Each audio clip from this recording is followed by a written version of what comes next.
if you've ever tried to change something and it just felt stuck, and you were thinking, I don't have the discipline or the willpower, um, that's probably not because you don't have the discipline and the willpower. Spoiler. It's probably because when you're creating a change, first you have to get out of some sort of pattern of behavior. And for me, it's like you get into a trance and you do the same thing every day. And neurologically, our habits, and they're firing on default, right? And it's they're what we call neural pathways in psychology. And without pausing, our brain just kind of keeps playing yesterday's playlist, so to speak, even if it doesn't work for you. And so, if we want to create a new life or a new pattern or a new habit, and that's what I've been working with a lot in both in my personal and professional life lately. I'm finding that I have to create space, consciously create space, and that includes things like lessening how much video I watch on YouTube, and lessening and maybe reducing my normal work habits or my normal social habits or my normal relaxation habits, and really focusing in on what I want instead. But in order to do that, focusing in on what I want instead, I first have to create a stillness, an empty spot. And so I think we get confused there, and we go, okay, I need to do this instead of that. But the truth is we need to not do that for a little while, and then allow for the this to kind of like come into creation, because the stillness of not doing either this or that kind of allows our system to reset. And by resetting, we get some more intention with it, and that intention sometimes will give us the very idea that's the shortcut that we needed, that is the new piece or process that we needed to grow quickly, easily, and even have fun doing it.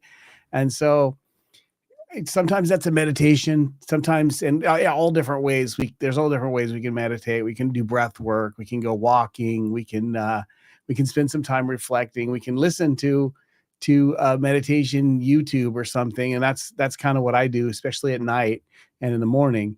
And I guess what I would say is the studies that I've seen where people are getting a new insight, or finding a new path, or even books where you read the masters, they consciously take themselves out of their current environment and do something freaking different for long enough for that new pattern, that new thing to come into play and just allow and kind of crystallize. And one of the things is that I believe too is that we need to make it conscious and fun. And so think about it like the sages go out and they're alone, and they do breath work, or they do a long fasts, and solitude, or meditation every day, that creates an empty space, right? That creates a relaxation that takes our nervous system and aligns it. And you can do that also with exercise, running for a half hour a day, or it's a strenuous exercise where you can't focus on anything else, right? That'll also do it. And with that space, our system gets to process and integrate. And as long as we have a bit of conscientiousness of where we want to go next, what, why, and how, and there's not really the how at that point. The why, the how comes later.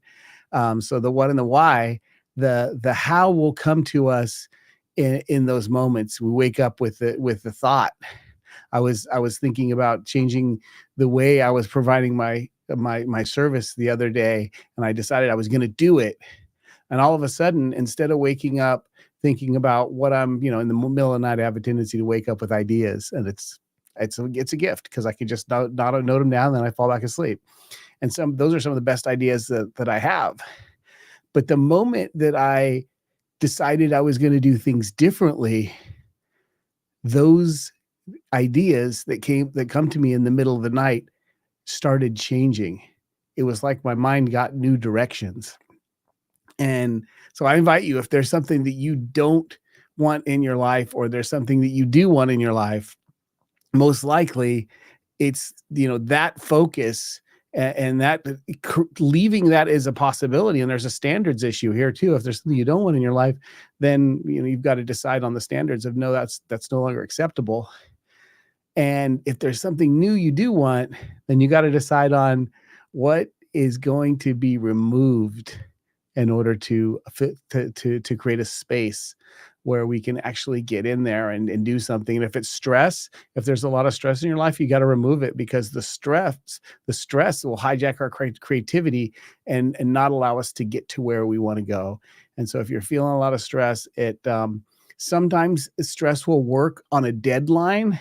But if we want creativity and we want like long-term juice and drive and energy towards something, and we actually want to live a freaking fun and good life, then stress will hijack that from us, and it'll take it from us, and it'll shorten our lives too.